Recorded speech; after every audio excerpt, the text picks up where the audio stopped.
Okay, so the next thing I wanted to do is we wanted to go through some of the process questions and some of the legal, and even though there's no slides prepared, Roland was maybe going to run through the process of the petition and how that works and how that the Park District is created. Sure. All right. Well, the process is controlled by state law. There are no local ordinances that govern this process. For those of you who might want to go on the internet and read the statute yourself, it's town law of the state of New York, sections 190 through 202. So it begins with a petition, and as you know, the petition has been circulated throughout your community. The validity of the petition, which is determined by the town tax assessor, has a two-pronged test. The first is a majority of the owners of taxable real property, and the second prong is the majority of the majority of the taxable property owned by resident owners. Here, that probably is pretty much a distinction without a difference. It's an important twofold test where there are commercial properties involved in the boundaries of the district. So the petition has to be determined valid. As you know, people have been adding their names to the petition since it was initially submitted, and some people have been removing their names.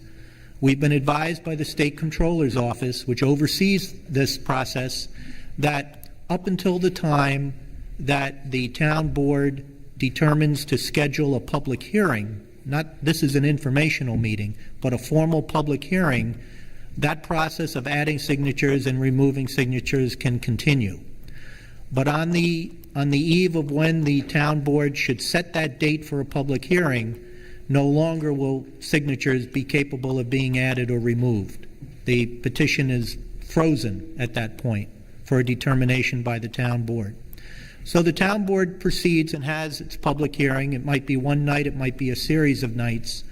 But at the point in time that it closes the public hearing, if it finds it can make certain determinations and pass a preliminary resolution of approval, then the process stops at the town board level with the passage of that resolution, and it proceeds to the state comptroller for the approval of that office, because there's a borrowing involved here, and the state comptroller has to approve the formation of any special district where there's a borrowing involved.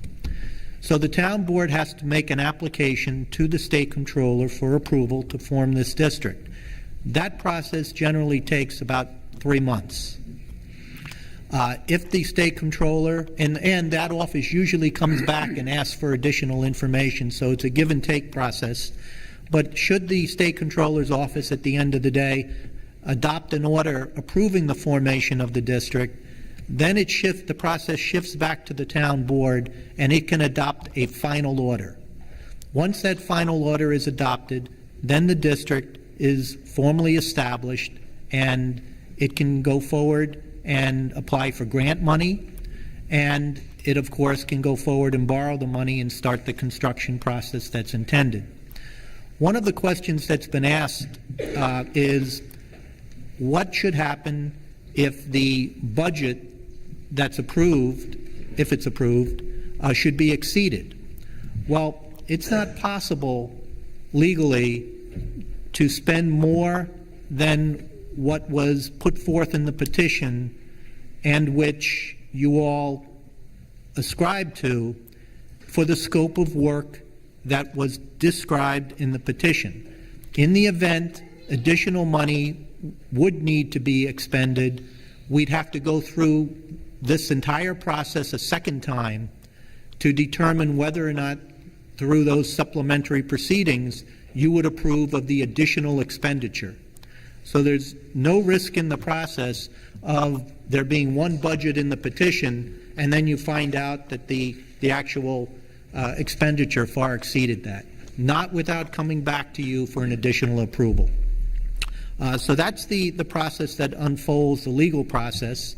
The entire process probably takes about 5 months from the point in time that the town board schedules the public hearing. And as you know, it hasn't done that because we thought we'd have this informational meeting first and engage the response of the public. Thank you, Roland.